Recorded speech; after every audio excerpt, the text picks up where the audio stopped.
Halo Jabra Tim. Ada sesuatu yang lagi rame nih. Lu harus kasih dia kesempatan lagi. Di atas kertas lo semuanya harusnya menang. Ada bahasan yang paling ditunggu-tunggu. Bentar, gue lagi beli tiket ke Amerika nih. Woi. Buat nonton timnas. Waduh. Gue pikir mau pantun. Tiket ke Amerika, cakep. Keren. Karena kemarin malam ini bener-bener malam yang sangat-sangat menegangkan untuk Ya, para fans iya Garuda ya, di mana timnas Indonesia secara historical berhasil mengalahkan Arab Saudi. Wah. Gol tanpa balas. Indonesia.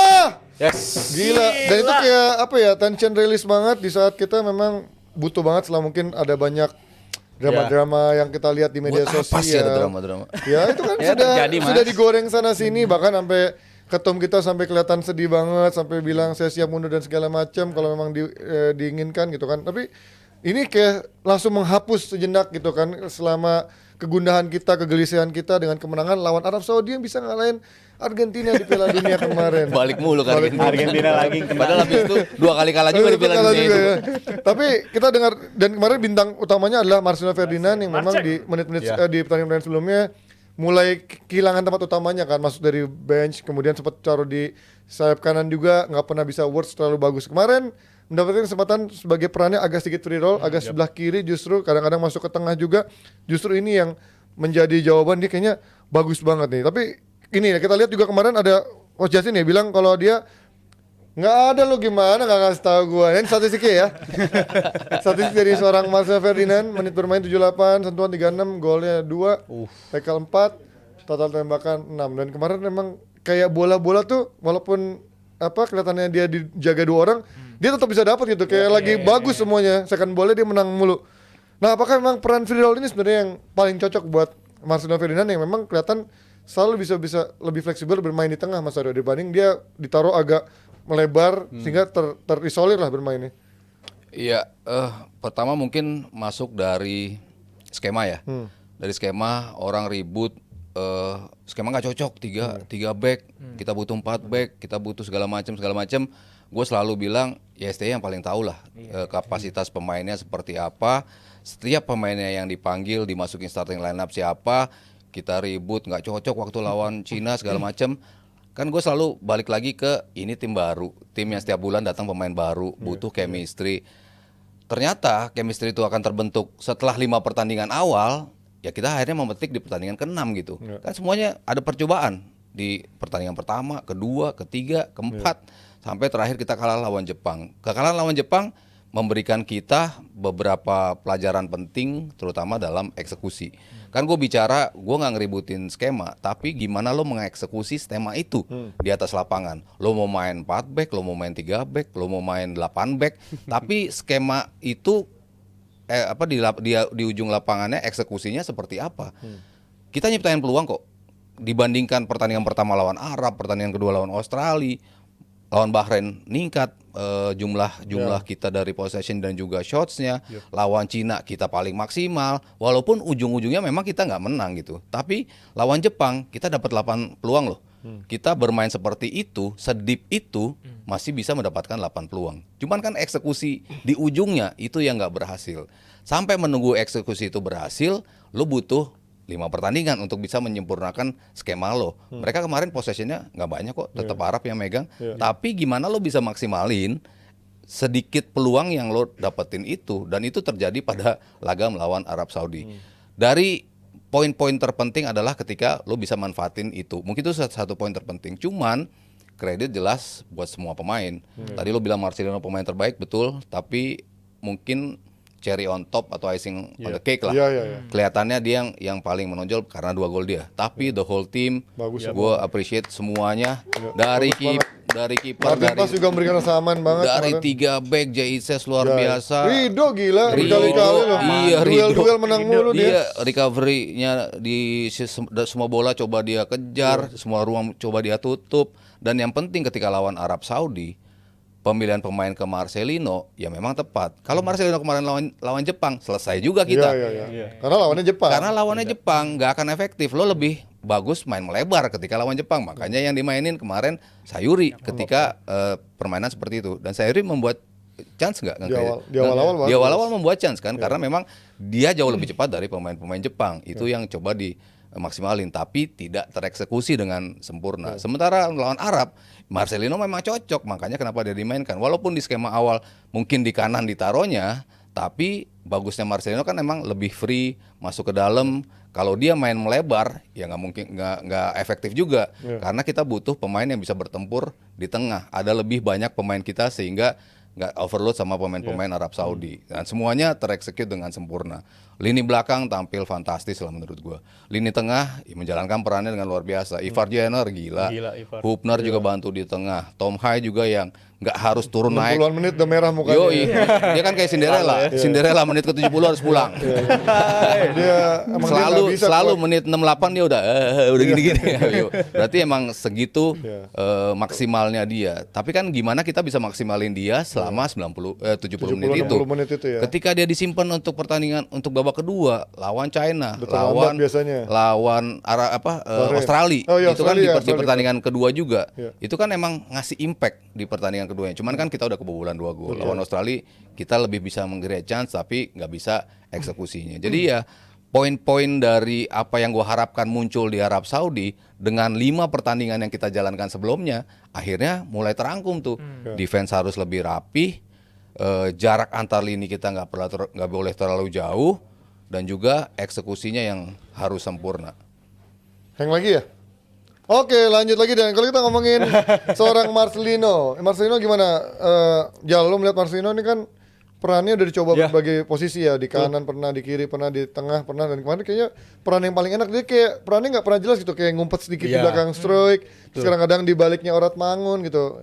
Gua rasa kemarin penampilan terbaik Marcelino tahun terakhir lah bisa Iya, dibilang kayak betul. gitu, karena performa dia kemarin bagus banget. Bukan Lawannya cuma dari juga- golnya aja ya. Iya, dari segi keterlibatan dia di atas lapangan, with the ball dan off the ball juga bagus banget gitu. Dari segi off the ball, dia benar-benar ngebatasin 2 gelandang si Arab Saudi tuh. Salah satunya si Kano yang benar-benar nggak nyaman banget untuk build up dari bawah, dan itu Marcelino ngelakuin perannya dengan sangat baik kalau dari segi bertahan. Tapi kalau dari segi bernyerang juga, apapun yang bola di kaki dia tuh selalu bisa jadi peluang gitu. Gua ngeliat di pertandingan kemarin, dia chance created juga bagus, dan gua ngeliat kan Marcelino ini dalam beberapa pertandingan terakhir pemain yang bisa dikatakan paling banyak dikorbankan lah ya dari segi Iya, posisi. betul. Lawan Australia dia start sebagai sayap kanan dan nggak bisa terlalu berbuat banyak sampai akhirnya di awal babak kedua harusnya diganti habis itu. Dan pertandingan-pertandingan lain juga lawan Bahrain masuk sebagai pemain pengganti, justru jadi bagian dari gelandang, salah satu gelandang terdalam, dan menurut gue nggak bisa memanfaatkan kemampuan terbaik dari Marcelino. Tapi di pertandingan kemarin itu benar-benar keluar Marcelino Ferdinand dan benar-benar bikin ngerepotin Arab Saudi.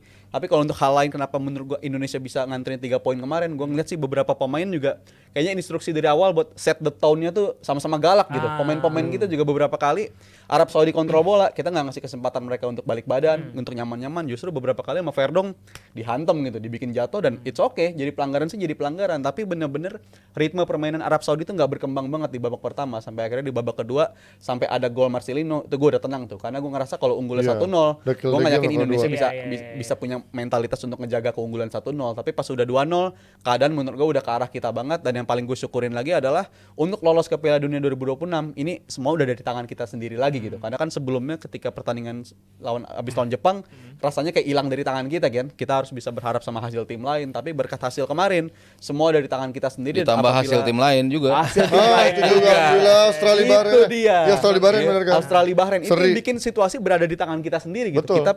Kita ibaratnya kita megang setirnya sendiri, dan gua rasa gua malah jadi excited sekaligus sedih karena nunggunya masih di Maret, tapi ya Betul. dengan komposisi squad yang ada, justru gue yakin squad ini akan makin kuat lagi. Gue sih sekarang natapnya jadi optimis lagi gitu. Karena kan kemarin rasanya kayak persimpangan jalan gitu ya bagi timnas kita ya, tapi mereka semua delivered dan menurut gue udah bagus banget sampai menuju di Maret nanti. Iya, dan kepercayaan diri dari Marcelino Ferdinand ini adalah apakah faktor dari dia yang di Oxford sekarang, dengan kemarin kan dia sempat beberapa kali mainin di U21 U21-nya, ya, iya. sempat masukin bench di tim senior. Apakah itu salah satu faktor kepercayaan diri dari Marcelino ini meningkat gara-gara di Oxford? Kayaknya kombinasi antara keharusan untuk mendapatkan 3 poin. Kan selalu kita bilang kita bisa lolos asalkan bisa menang di 3 laga home.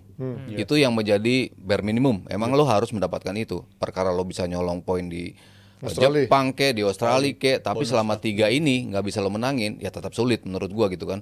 Start dengan laga melawan Arab Saudi, dan itu dengan segala macam drama yang tercipta, akhirnya para pemain bisa step up semuanya. Gua rasa bukan Marcelino doang sih yang bisa menunjukkan itu semua.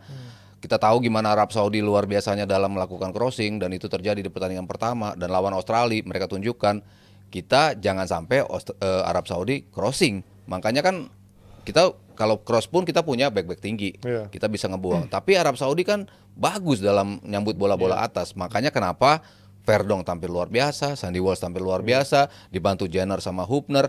Gimana caranya bola nggak ke cross nih, sehingga tidak ada chance yang final pass-nya yang bagus dari Arab Saudi. Kan nggak pernah sempurna sundulannya, karena diganggu dari sayapnya dan diganggu juga dari kehadiran back kita. Jadi ya, gue ngelihat semua pemain ya, termasuk Marcelino jelas. Marcelino ketenangannya lah yang kita kemarin bisa angkat topi dari ketenangan. Kalau bola pertama dihabek kena back gitu kan pasti, tapi dia decoy dan dia bisa dengan precise menuju ke pojok situ. Gol kedua lo habek kena juga sama kiper, dia chip dengan luar biasa. Itu kan ketenangan yang dia butuhkan. Ya gua rasa tim talk dari Pak Erick Thohir, pastinya tim talk dari STY juga sebelum bermain.